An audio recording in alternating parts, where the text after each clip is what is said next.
یہی 27ویں شب تھی، یہی رجب کا مہینہ تھا۔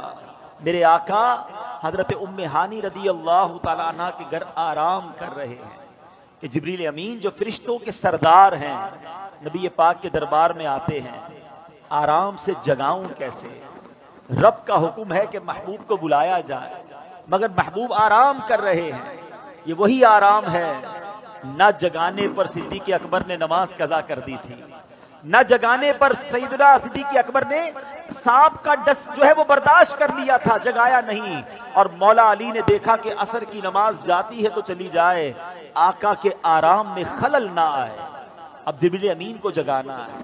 اللہ اکبر، بلاوا رب کی طرف سے ہے۔ تو اعلیٰ حضرت نے گویا قصیدہ معراج میں کہا کہ فرمایا یہی سما تھا کہ پے کے رحمت، خبر یہ لایا کہ چلیے حضرت، ذرا سمجھیے گا بات کو، کیا خبر لایا کہ چلیے حضرت تمہاری خاطر کشادہ ہیں۔ کیا کشادہ ہیں؟ جو کلیم پر بند راستے تھے۔ نبی پاک کو حتیم میں لایا گیا، وہاں نبی پاک کے سینہ اقدس کو چیرا گیا اور اس میں نور کی برسات کی گئی، حکمتیں داخل کی گئی، پھر سینہ اقدس کو بند کر دیا گیا۔ آج لوگ کہتے ہیں سائنس نے بڑی ترقی کر لی ہے، اوپن ہارٹ سرجری ہوتی ہے۔ سنو، 1450 سال پہلے ایک بار نہیں، نبی پاک کی 4 بار اوپن ہارٹ سرجری ہوئی، مگر یہ کیسی سرجری تھی؟ نہ کوئی تکلیف ہے، آقا دیکھ رہے ہیں کہ دل کو باہر نکالا گیا ہے اور نبی پاک کے سامنے نور ڈالا جا رہا ہے۔ اللہ اکبر، یہ بھی نبی پاک کا معجزہ ہے۔ اور پھر وہ سفر شروع ہوتا ہے۔ اب نبی پاک مکہ پاک سے بیت المقدس جاتے ہیں۔ سبحان اللہ، بیت المقدس کا سفر یہ براق پر کیا جاتا ہے۔ نبی پاک علیہ الصلوۃ والسلام اب پہنچتے ہیں اس جگہ پر جسے ہم بیت المقدس کہتے ہیں۔ بیت المقدس ویسے بھی دیکھنے کی بڑی تمنا ہے، لیکن جب سے یہ پڑھا ہے اور جب پڑھتے ہیں ایک دل میں عجب تمنا جاگ اٹھتی ہے۔ ذرا سوچو تو صحیح کہ کائنات میں ایسی نماز نہ اس سے پہلے ہوئی نہ اس کے بعد ہوگی، جب اس کائنات کے سب سے بہترین افراد یعنی انبیاء کرام کم و بیش 1,24,000 آل ٹوگیدر ونس ٹائم، ایک ہی وقت میں وہ بیت المقدس میں موجود ہیں، صفے تیار ہیں، مؤذن فرشتے ہیں، اقامت دینے والے جبریل امین ہیں۔ اور اب جبریل امین نے عرض کیا حضور اب آپ امامت فرمائیے، امام الانبیاء میرے آقا امامت فرما رہے ہیں۔ سبحان اللہ، سیدی اعلیٰ حضرت امام اہل سنت بڑی پیاری بات لکھتے ہیں، فرماتے کہ وجہ کیا تھی؟ معراج کی رات کی جماعت کیوں جو ہے وہ سجائی گئی، یہ بلایا کیوں گیا سب کو؟ سبحان اللہ، رہتی دنیا کو یہ بتانا تھا۔ اعلیٰ حضرت کہتے ہیں نماز اقصا میں تھا یہی سر، سر کہتے راز کو، یہاں کہتے ظاہر ہونا۔ فرماتے نماز اقصا میں تھا یہی سر، یہی راز تھا کہ ایاں ہو مانائے اول آخر، پتا چل جائے دنیا کو کون اول ہے کون آخر ہے دست بستہ پیچھے حاضر، سارے ہاتھ باندھے کھڑے ہیں، کون؟ جو سلطنت آگے کر گئے تھے۔ اقصا میں سواری جب پہنچی، اقصا میں سواری جب پہنچی، جبریل نے بڑھ کے کہی تکبیر۔ اقصا میں سواری جب پہنچی، جبریل نے بڑھ کے پڑھی تکبیر۔ نبیوں کی امامت اب بڑھ کر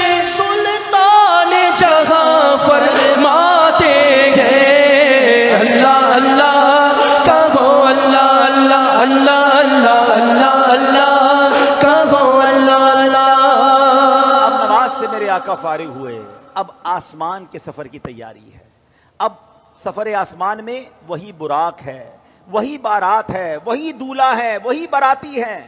آن کی آن میں پہلا آسمان آ گیا، اور اللہ کے حبیب کا یہ سفر کتنا فاسٹ ہوا، نبی پاک آگے بڑھتے گئے، اب سدرۃ المنتہا آ گیا۔ اب یہاں جو ساتھی ہے جو ام ہانی کے گھر سے لے کر ساتھ جا رہے جبریل امین، وہ عرض کرتے ہیں کہ حضور بس اب یہاں سے آگے میں نہیں جا سکوں گا، یہ میری لمٹ ہے، اس سے آگے گیا تو میرے پر جل جائیں گے۔ اللہ اکبر، اب اس کے آگے فقط رب کے حبیب جا رہے ہیں۔ یہ وہ مقام ہے کہ جبریل امین بھی پیچھے رہ گئے۔ اللہ اکبر، اب جناب نبی پاک علیہ الصلوۃ والسلام جب آگے جاتے ہیں، جبریل ٹھہر کر سدرا پر بولے جو بڑے ہم ایک قدم، جل جائیں گے سارے بالوں پر، اب ہم تو یہیں رہ جاتے ہیں۔ جبریل ٹھہر کر سدرا پر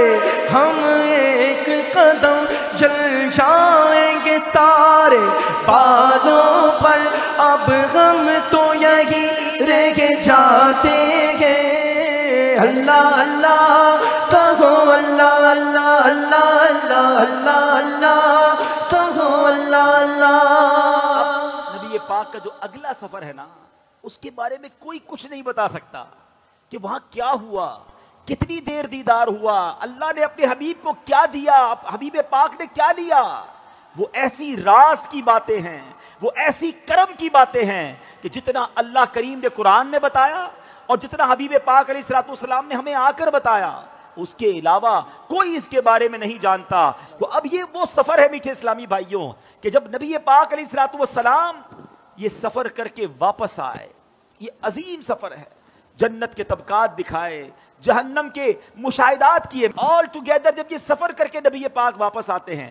تو آج لوگ کہتے ہیں جناب کہ بڑی سائنس نے ترقی کر لی ہے بڑا مہینوں کا سفر دنوں کا سفر منٹوں میں طے ہوتا ہے لیکن میرے آقا کے اس سفر میں جس میں ہزاروں سال کا یہ ٹریول ہے علماء کہتے ہیں اگر اس کو لاجیکلی کیلکولیٹ کریں نا تو یہ کئی ہزار سالوں کا سفر بنتا ہے مگر نبی پاک جب واپس آئے تو جو دروازہ کھولتے وقت کنڈی ہل رہی تھی وہ اب بھی ہل رہی ہے جو بستر چھوڑ کے میرے آقا گئے وہ بستر اب بھی گرم ہے آقا نے وضو کیا تھا ہم وضو کرتے زمین پر پانی بہتا ہے راوی لکھتے نبی پاک آئے وہ پانی ابھی بھی بہ رہا تھا تو ہو سکتا ہے آج کا یہ ماڈرن دور کوئی ماڈرن نوجوان آ کر کہے سائنسدان آ کر کہے کہ جناب اب تو سائنس نے اتنی ترقی کر لی تمہارے نبی تو اونٹوں اور گھوڑوں پر سفر کرتے تھے آج ہم جناب چاند پر پہنچ گئے مریخ پر پہنچ گئے بڑا راکٹوں کا زمانہ آ گیا ہے سپر سونک ایئر کرافٹ بن رہے ہیں آواز کی رفتار سے زیادہ تیز طیارے بن گئے بتاؤ کیا اسلام میں تمہارے نبی کے پاس کوئی ایسا معجزہ ہے جو آج کی سائنس کو جواب دے سکے